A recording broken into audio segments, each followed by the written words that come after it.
Había algo en él que tocaba los corazones de todo el mundo, gente que ni siquiera sabía dónde estaba la India, que ni siquiera de qué iban los temas. Sin embargo, había algo en él que afectaba a sus vidas.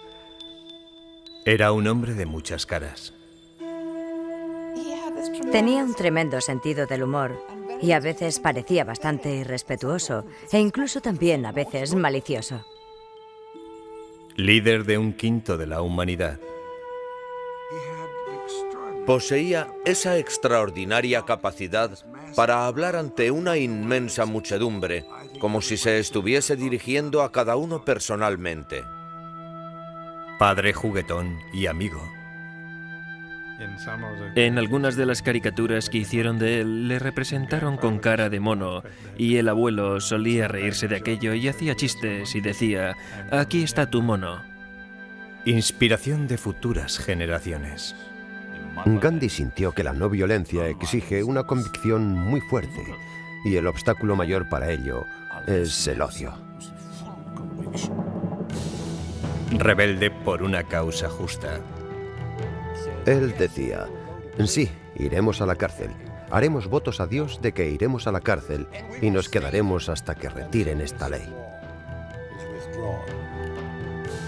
Y un mártir dispuesto a morir por su país.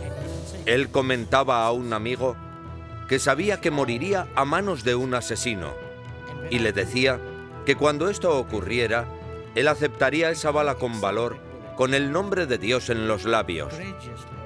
Y solo entonces creería que era un auténtico Mahatma. Mahatma Gandhi, peregrino de la paz.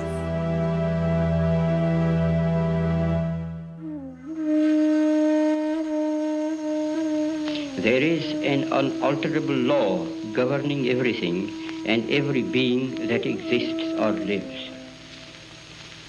I may not deny the law or the lawgiver because I know so little about it or him. God, to be God, must rule the heart and transform it. It is proved in the transformed conduct and character of those who have felt the real presence of God within. Nacido en una tierra antigua y mística, Mohandas K. Gandhi planteó su vida como una búsqueda de las verdades últimas. Constantemente evolucionando, buscando modos alternativos de pensar y de vivir, tituló a su autobiografía La historia de mis experimentos con la verdad. Su largo camino de autotransformación dio comienzo en su casa de clase media en la ciudad portuaria de Porbandar. Desde sus primeros años, Gandhi estuvo animado y enseñado por un modelo de extraordinaria disciplina y entrega. Su madre, profundamente religiosa, con frecuencia se entregaba a largos periodos de ayuno. Una vez en la estación de lluvias, ella hizo la promesa de no comer hasta que brillara el sol. Gandhi y los demás miembros de su familia querían que su madre comiera, ya que se estaba muriendo de inanición. Y ella les dijo, no os preocupéis por mí, estoy bien. Si Dios no quiere que coma hoy, no comeré. Gandhi reverenciaba a su madre por su santidad, pero aún no estaba preparado para seguir su ejemplo. El más joven de 4 hijos pasaba el rato con pasatiempos infantiles, sisando dinero para comprarse cigarrillos. Temeroso de su severo padre, un prominente político local, nerviosamente le confesó los pequeños robos. En vez de castigar a su hijo por lo que había hecho, le abrazó por haber tenido la valentía de decir la verdad y por confesar. Y ambos se pusieron a llorar, y el abuelo escribe en su biografía que fue como limpiar las impurezas con lágrimas que ambos habían derramado. Cuando uno tiene ese tipo de disciplina acompañada de amor, hace que emerja una gran humanidad dentro de uno, y eso creo que le ocurrió a Gandhi. De acuerdo con la tradición india, a los 13 años Gandhi se casó con una joven de la misma edad. Al principio era un marido celoso y posesivo. A los 16 años se enfrentó con su primer gran conflicto entre el deber y el deseo. Una noche, mientras cuidaba a su padre enfermo, se fue al piso de arriba para compartir la cama con su esposa. Y en aquel momento su padre murió. Se le acercó un criado y le dijo: tu padre ha fallecido. El primer impulso de Gandhi fue decir: Dios mío, ¿qué es lo que he hecho? Y durante toda su vida siempre se referiría a ese incidente, cuando abandonó a su padre, cuando no cumplió con su deber, con su responsabilidad hacia su padre. Y eso se convirtió en la base de su gran y profundo sentido del deber y de la responsabilidad. Él tenía que ser el hijo de toda la sociedad, tenía que ser diligente y una persona cumplidora con su deber, sirviendo a toda la humanidad. A la edad de 17 años, Gandhi dejó a su esposa y familia y se fue a estudiar leyes a Londres. Tremendamente tímido e ingenuo, a él le pareció que el ruido y la actividad de la gran ciudad eran muy intimidatorios. Él no conocía cosas como, por ejemplo, los ascensores, de modo que entra en un sitio y cree que es una habitación del hotel y de repente ve que la habitación se mueve y se asusta porque empieza a subir y allí está, dentro del ascensor, con las puertas abiertas y sin poder entender nada. Durante algún tiempo, su mayor ambición fue convertirse en un caballero inglés. Llevaba un sombrero de copa y un bastón que tenía el mango de plata. Siguió clases de baile, de violín y de francés. Pero ninguna de estas habilidades superficiales podía esconder su inexperiencia e inseguridad. Incluso después de haber obtenido una licenciatura en Derecho, tenía dudas de su capacidad de ponerla en práctica. Él escribió: mis sensaciones de impotencia y miedo no tenían fin. En la India, durante su primer caso como abogado y en presencia del tribunal, descubre que es incapaz de tan siquiera abrir la boca delante del juez. Se quedó aterrorizado y quedó profundamente impresionado por esto. Humillado, empezó a buscar una escapatoria. Le vino la salvación bajo la forma de una oferta de trabajo en África del Sur. En una ocasión, él dijo: fue en aquel país olvidado por Dios donde encontré a Dios. Unos días después de llegar a su nuevo país, Gandhi experimentó una epifanía. Inconsciente de la discriminación contra los indios en aquel territorio gobernado por los británicos, que era África del Sur, él inocentemente reservó un pasaje de primera clase en un tren a Pretoria. Y un pasajero blanco se dio cuenta. Se quejó al responsable e insistió que él tenía que ocupar un compartimento de tercera clase, aunque tenía billete de primera. Gandhi se resistió. Y en la primera parada importante le echaron del tren. Quiero decir que fue brutalmente echado del tren por el revisor. Aquella humillación fue realmente lo que motivó su deseo de cambiar. Y se pasó toda la noche sentado en el andén preguntándose cómo conseguir justicia. Gandhi más tarde describió aquella larga y fría noche de invierno como la experiencia más creativa de su vida. Pensó volver a la India, pero rechazó la idea por interpretar que era un acto de cobardía. Pensó en aceptar la discriminación, pero todo en su interior le hacía rebelarse al sometimiento que él consideraba era un ataque físico por parte de sus opresores. Y abandonó la idea como algo poco práctico. Solo quedaba una elección: quedarse y resistir. Al día siguiente subió a otro tren. La semana siguiente organizó una reunión de los inmigrantes indios. Con 24 años, las preocupaciones de Gandhi habían crecido, ya fuera de sí, para abrazar una causa mucho mayor. Aquellas cosas le hicieron presentir que él tenía un destino, que debía quedarse y luchar por los derechos de su gente, por los derechos de los oprimidos. Creo que realmente ese fue el principio de Mahatma, donde Mahatma Gandhi realmente empezó a emerger como un Mahatma, un alma grande.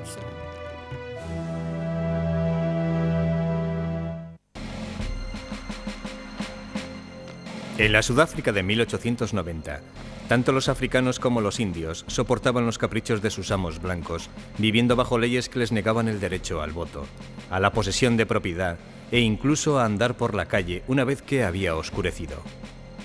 Dedicado a encauzar aquellos malos actos, Gandhi fue tremendamente ingenuo en la manera de comportarse en la política.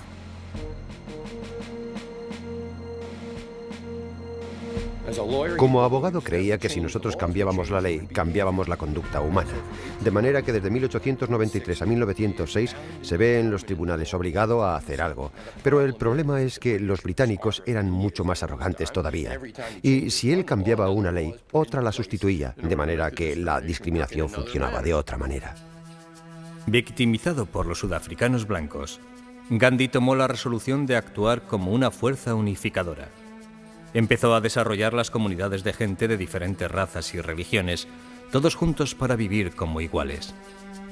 Insistía en tratar a su propia familia, que pronto incluyó a 4 chicos jóvenes, no de diferente manera que a los demás.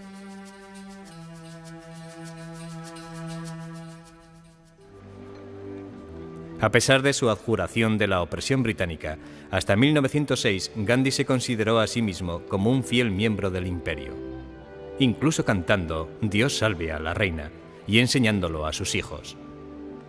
Tan leal, de hecho, que cumplió el servicio como camillero para las tropas británicas en la Guerra de los Boers y en el levantamiento de los zulúes en 1906. Realmente fue la experiencia en la Guerra Zulú la que le llevó muy cerca de la violencia inhumana, porque fue justo entonces cuando cayó en la cuenta de que aquella guerra no era simplemente una guerra entre 2 pueblos, sino que era una auténtica masacre. Recordaba cómo las armas británicas mataron a los zulúes armados con lanzas.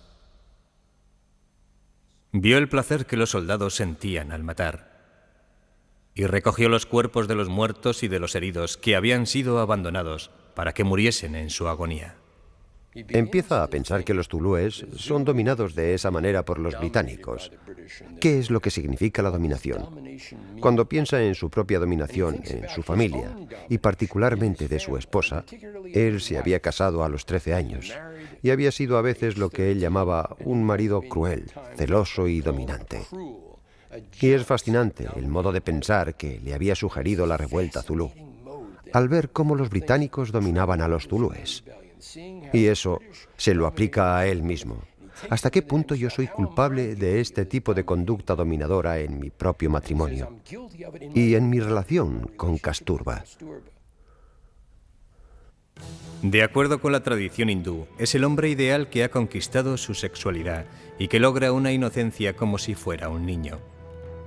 Solo dominando sus propios deseos, Gandhi decidió que era la mejor manera de servir a la humanidad.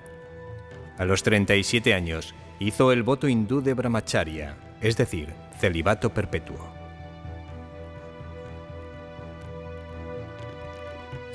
De esta manera era totalmente puro. Si no había impureza, no habría violencia ni tampoco agresividad en su entorno. En 1906, inmediatamente a continuación, sufrió su transformación personal con una asombrosa perspicacia en la política.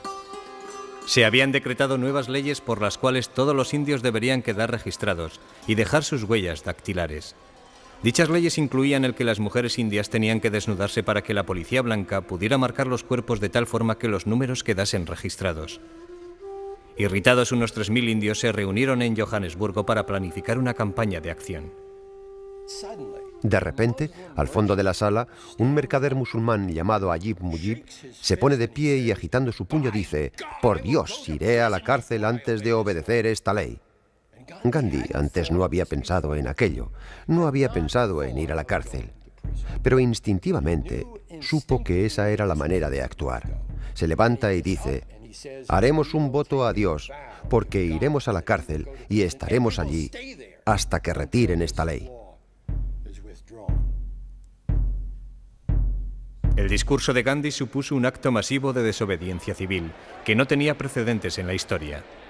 Siguiendo sus directrices, los que protestaban resistieron valientemente los golpes repetidos de la policía, aceptando su sufrimiento sin responder a las provocaciones.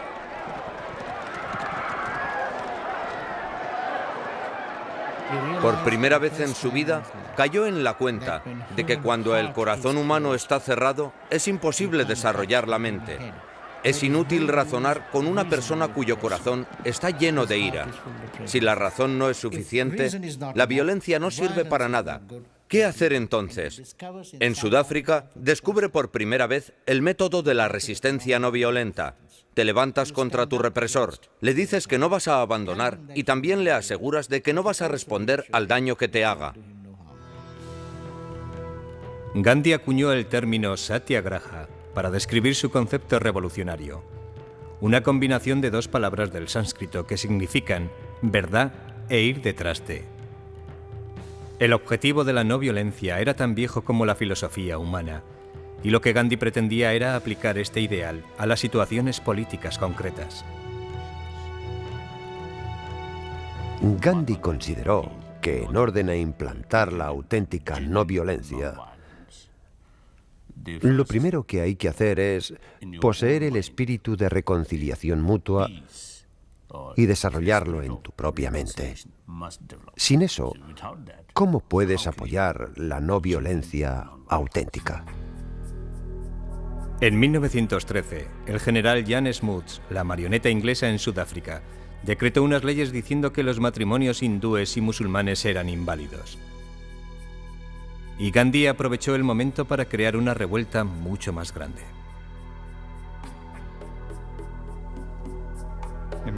El abuelo, como de costumbre, llegó un día a casa y le dijo a la abuelita que ya no era su esposa, «Eres mi concubina». Ella se quedó alucinada y dijo, «¿De qué estás hablando?». Y él le explicó de que esto es una ley y así nuestro matrimonio no es reconocido y estamos viviendo juntos ilegalmente. Tradicionalmente, las mujeres indias estaban confinadas a vivir en la casa.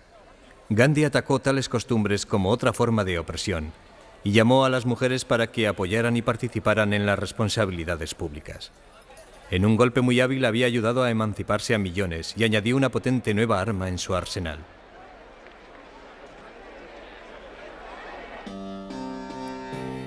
Las leyes referentes al matrimonio originaron una huelga nacional. 50.000 obreros se sumaron a la causa dejando sus trabajos. El general Smuts echó marcha atrás retirando las leyes que afectaban a los matrimonios. Gandhi había demostrado que la fuerza de voluntad podía vencer a la fuerza bruta. Y con ganas de retar a Inglaterra en su propio territorio, en 1915, a la edad de 45 años, volvió a una India que estaba sufriendo bajo el yugo del imperialismo. Durante 2 siglos, los británicos habían saqueado sistemáticamente los recursos naturales de la India. Privadas de materias primas, las industrias nativas se iban al traste. La India era el país más poblado, más grande y más provechoso de todo el imperio. Y cuando ellos llevaron a la India a postrarse en ese estado, cuando nosotros ni siquiera podíamos fabricar un imperdible, no teníamos la capacidad de hacer ni siquiera un imperdible. Eso fue a donde nos habían llevado tras años de explotación.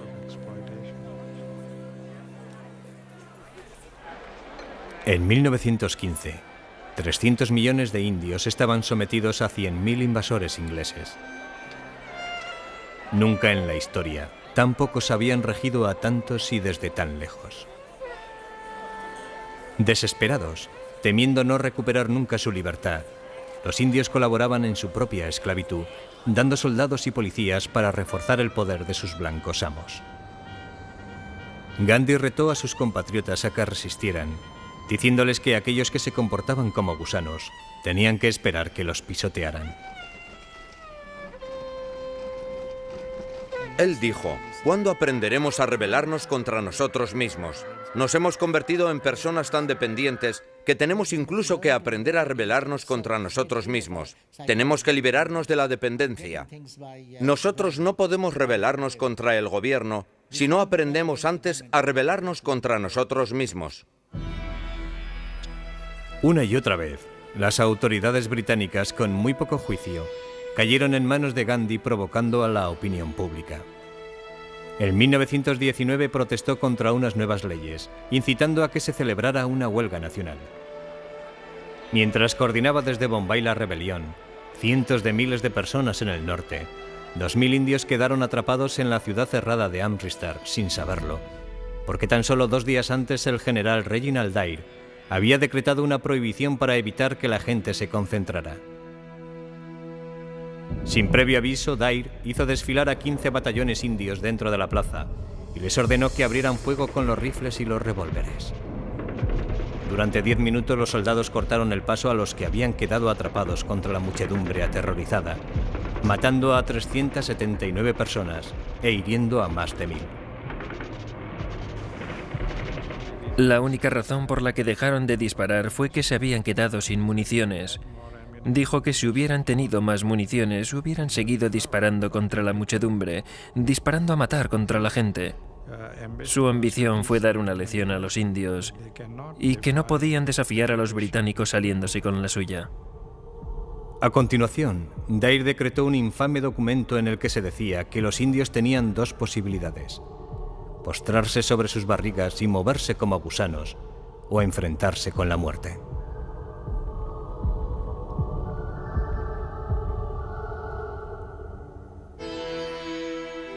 Los indios enfurecidos gritaron buscando venganza. Con una población de 4000 a 1, ellos podían haber ejecutado a los extranjeros blancos en cuestión de días.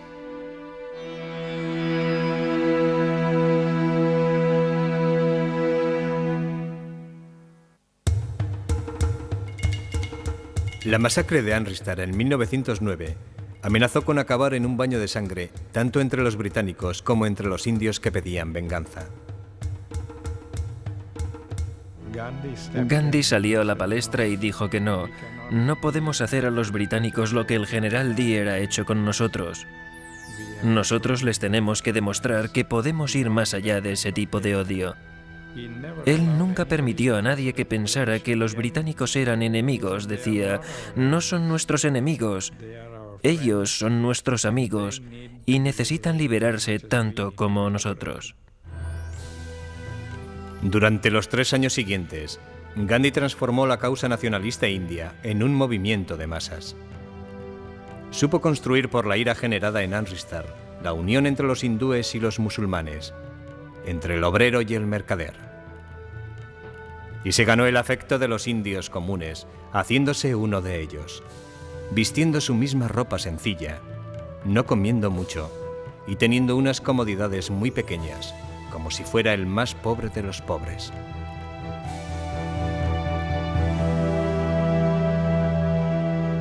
Para promover la autoconfianza, exhortaba a los indios a que se vistieran con el tradicional sari o paño blanco y que lo hilaran ellos mismos. La ropa hecha en Occidente fue arrojada a enormes hogueras. Gandhi dijo que la ropa extranjera significaba nuestra dependencia de Occidente y que nosotros éramos cómplices indirectos de nuestra propia esclavitud. Por consiguiente, la quema de la ropa extranjera era una manera de purgarnos a nosotros mismos. Gandhi insistía en pasarse 1 hora todos los días hilando tela.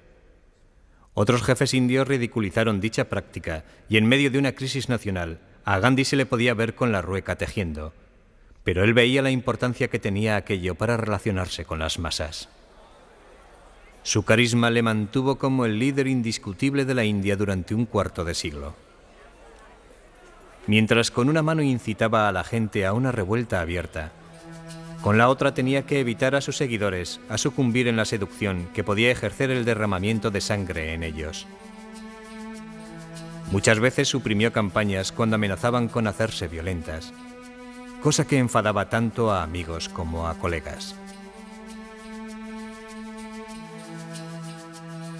Gandhi es único, porque como líder político demostró que su actitud de no violencia podía funcionar, políticamente hablando. Cada vez demostraba que una vez que conseguía algo en el terreno moral, no lo tenía que perder, y solo se podía actuar así, sin ningún acto de violencia por parte de su comunidad, sin que los hindúes cayeran en la violencia. Sabía la efectividad política que tenía el tener una auténtica talla moral. Pero sus deberes públicos implicaban un alto precio personal. Sus 4 hijos con frecuencia se sentían abandonados y estaban un poco resentidos por sus largas ausencias en la cárcel. El mayor, Harilal, se rebeló de una manera que parecía que estaba pensada para hacer sufrir a sus padres, convirtiéndose en un alcohólico y prostituto. Hubo a veces momentos, al final de su vida, cuando él decía que Harilal ya no era su hijo. era un terrible comentario para un padre tan dedicado a la no violencia, porque el coste personal fue tremendo.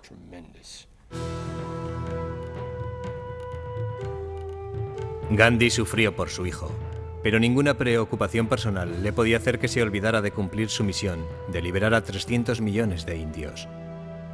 En 1930, a la edad de 61 años, desveló un nuevo plan muy osado para atraer la atención de Gran Bretaña y para captar la conciencia del mundo. Gandhi se rebeló contra unos impuestos claramente injustos con los que los británicos cobraban por la sal. Era ilegal que los indios elaboraran o vendieran sal, y esa franquicia muy lucrativa estaba reservada a los extranjeros. Planificó una marcha de 385 kilómetros hasta el Mar de Arabia para allí elaborar sal. Sus colegas en el Congreso Nacional Indio le pidieron que lo reconsiderara, convencidos de que su esquema iba a fracasar. Los británicos que estaban gobernando en aquellos momentos también tenían confianza de que la vieja némesis iba a acabar en el ridículo. El 12 de marzo, Gandhi inició la marcha con tan solo 80 seguidores. Y la marcha solo llegó a hacer 16 kilómetros al día.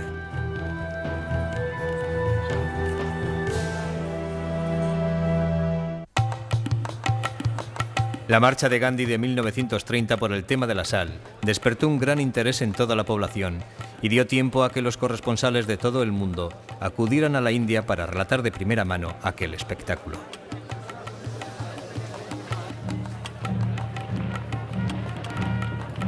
De modo que durante 24 días atravesó cientos de aldeas, creando un escenario político enorme.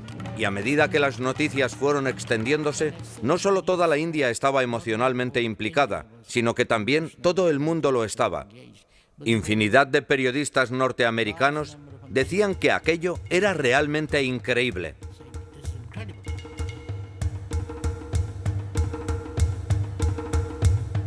Para cuando llega a la costa, el 6 de abril, hay cientos de miles de hindúes con él.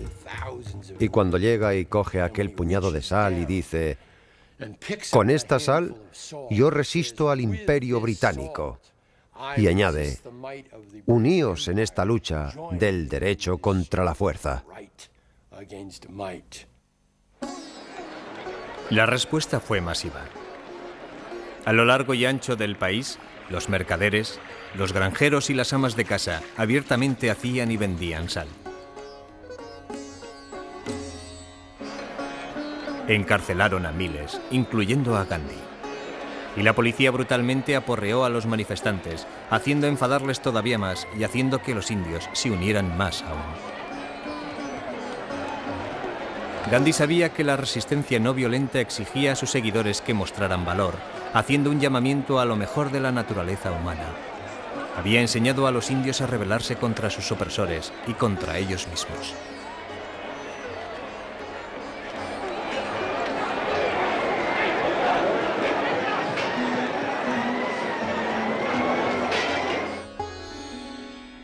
Bajo una intensa presión internacional, el virrey Lord Irwin soltó a Gandhi y le invitó a negociar.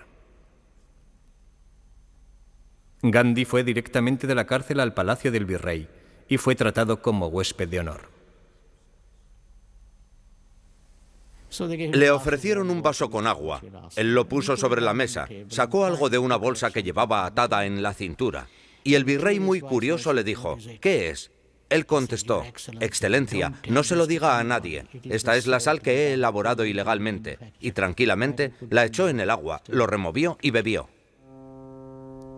Al año siguiente, Gandhi hizo un viaje a Londres a una conferencia sobre el futuro de la India.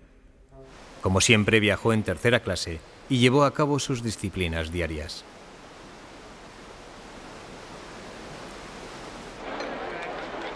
En Londres creó una bonanza de relaciones públicas, permaneciendo con los pobres en la zona este de la ciudad, ganándose el afecto a donde iba. Los niños le seguían gritando: Gandhi, ¿dónde tienes los pantalones? You are going to tell the other children that I love you all as my own children. That's all I want to say. Fue invitado al Palacio de Buckingham para tomar el té con los reyes y fue criticado por aparecer delante del rey con un trapo que cubría los riñones.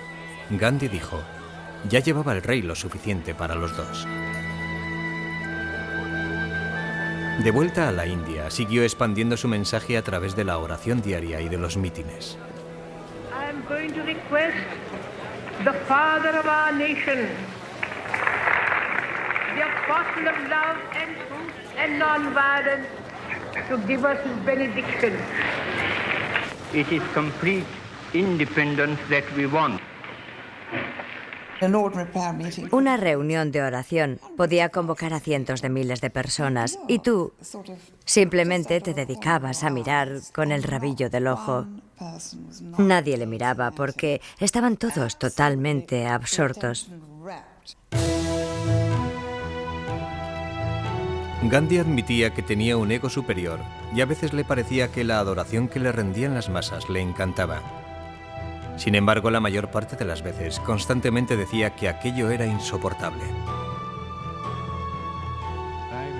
Recuerdo que en muchas ocasiones, cuando viajaba con él, en todas las estaciones había miles de personas en mitad de la noche gritando, ya sabes, ¡Viva Gandhi! ¡Viva Gandhi! Y ellos seguían gritando hasta que pasaba el tren. El resultado de todo aquello es que jamás podía conciliar el sueño. Iba rodeado por un cortejo leal que vivía según sus dictados. A veces exigía el celibato de sus discípulos casados, y en los últimos años de su vida se implicó en pruebas de fuerza de voluntad que chocaban a sus admiradores más grandes, como por ejemplo dormir desnudo con jóvenes chicas hindúes. La idea, según explicaba él, era retar a su disciplina y de esa manera profundizar en su compromiso.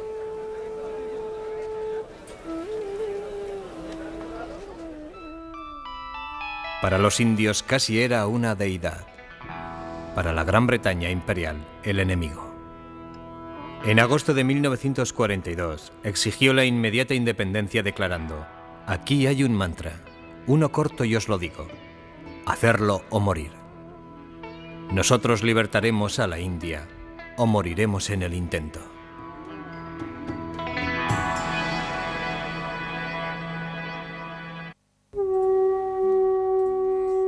La noche de Gandhi de 1942, cuando dio el discurso famoso de abandonar la India, él y todo el Congreso fueron arrestados. Con 73 años y con una salud endeble, durante los 2 años siguientes dirigió la rebelión desde la cárcel. En 1944, su esposa Kasturba, su compañera durante 62 años, murió en sus brazos. Gandhi quedó desolado.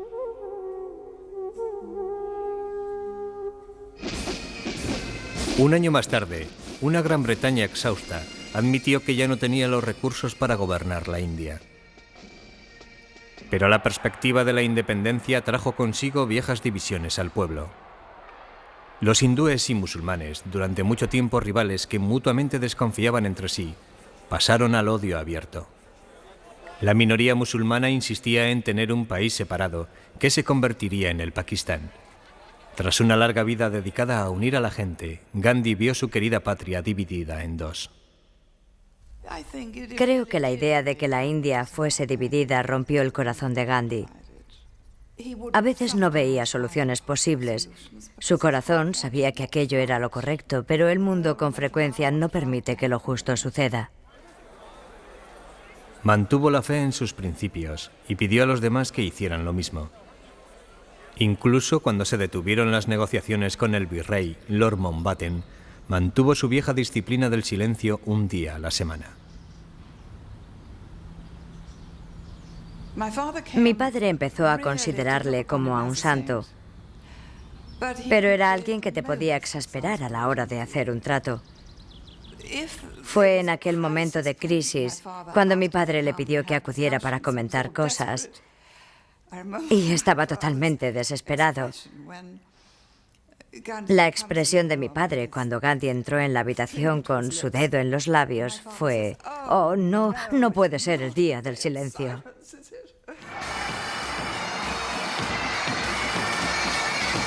El 14 de agosto de 1947, los indios celebraron su independencia. Gandhi, viendo la creciente grieta existente entre los hindúes y los musulmanes, preguntó a un amigo: ¿por qué nos alegramos? Solo veo ríos de sangre. La partición inmediatamente provocó emigraciones en masa, hindúes huyendo hacia la India y los musulmanes escapándose al Pakistán. Cientos de miles de refugiados deambularon desesperadamente sin comida ni agua.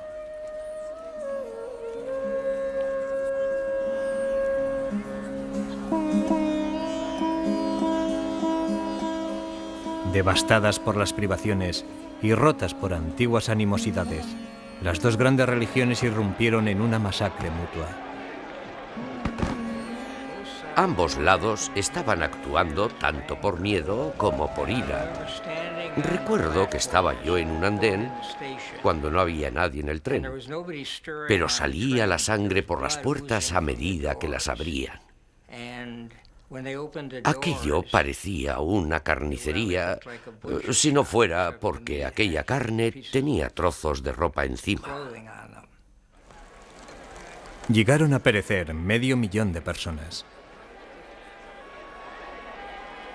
El horror de Gandhi por tanta carnicería fue potenciado por el complejo de culpa que él sentía. Personalmente había fracasado en convertir a su propia gente a la no violencia. La última vez que hablé con él, le encontré realmente deprimido. Me dijo: no puedo ver nada a mi alrededor. Todo está envuelto en oscuridad. Los hombres se están comportando como bestias. Y añadió: no, peor que bestias, porque las bestias no matan a los suyos. Y dijo: voy a empezar una huelga de hambre hasta que todo esto pare, hasta que los hindúes y musulmanes vuelvan a ser hermanos otra vez. La ira era tan grande entre los refugiados que había enormes manifestaciones que pasaban por las calles diciendo: al infierno con Gandhi, que Gandhi se muera. Y al segundo día hubo una contramanifestación muy tímida, y al tercer día la contramanifestación se hizo más grande y la demostración anti-Gandhi se hizo más pequeña, hasta que finalmente las calles estaban llenas de gente gritando a favor de Gandhi, y una semana después los musulmanes podían andar por las calles de Delhi con total seguridad. La huelga de hambre de Gandhi rescató a Nueva Delhi, pero en la frontera de la India con el Pakistán se libraba una guerra civil. Él se embarcó en una peregrinación de paz hacia aquella zona rota por el odio, yendo descalzo de aldea en aldea. Aldeas que habían sido saqueadas, soportando a las muchedumbres airadas, aguantando las espinas que eran arrojadas a su paso, levantándose a las 4 de la mañana para luchar contra la creciente ola de miedo y de muertes.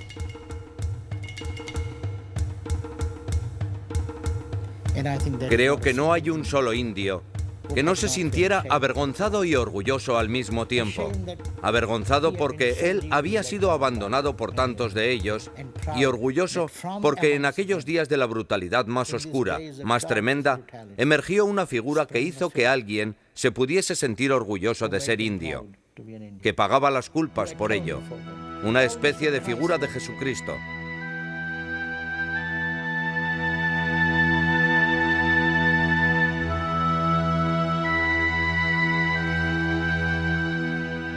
Eso fue cuando Gandhi dijo: no hay más que violencia a mi alrededor.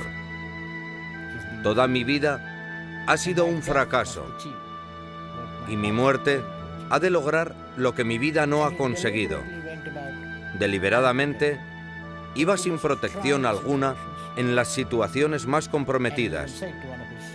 Incluso dijo a un amigo: moriré a manos de un asesino. Y cuando eso ocurra, y acepte yo esa bala con valor, con el nombre de Dios en mis labios, solo entonces creeré que fui un auténtico Mahatma.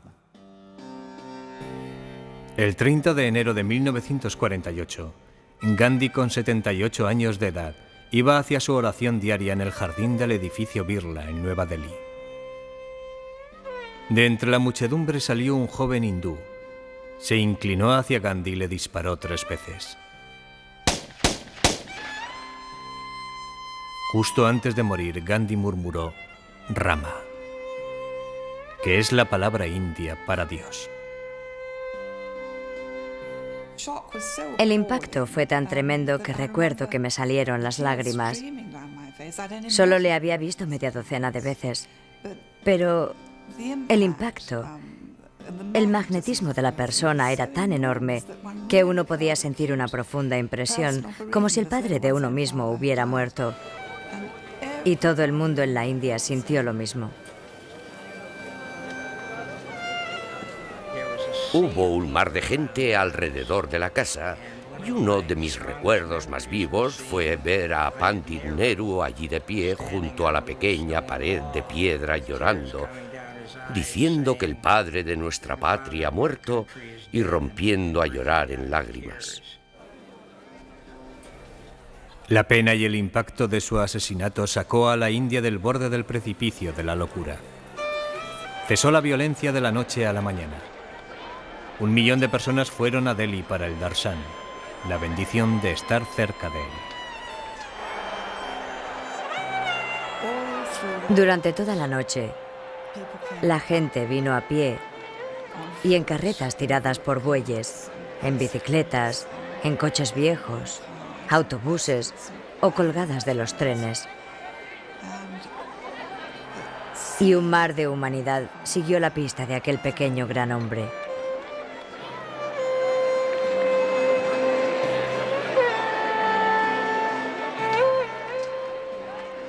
Toda aquella gran masa de gente, un mar de gente, llegó a la zona de la cremación. Y cuando se encendió la llama, creo que 3/4 millón de gargantas gritaron: Gandhi es inmortal.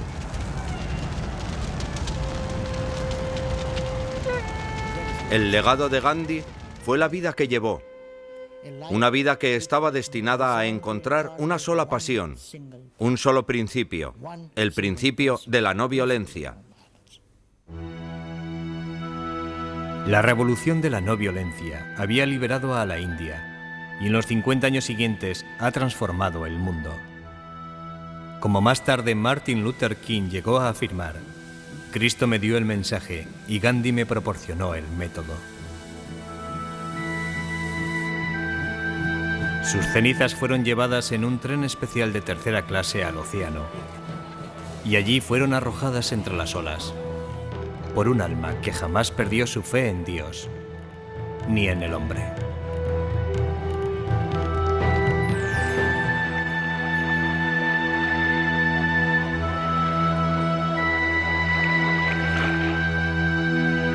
In the midst of death, life persists. In the midst of untruth, truth persists. In the midst of darkness, light persists.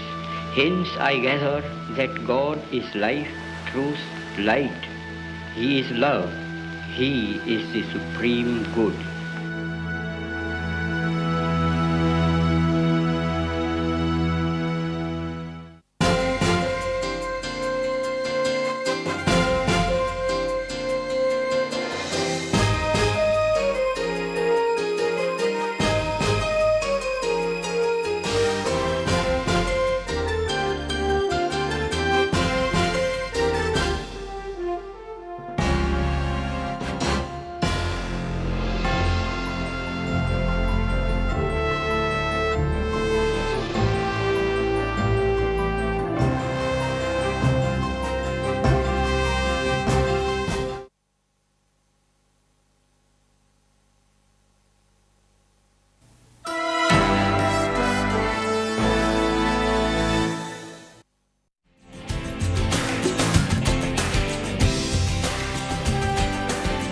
Canal de Historia.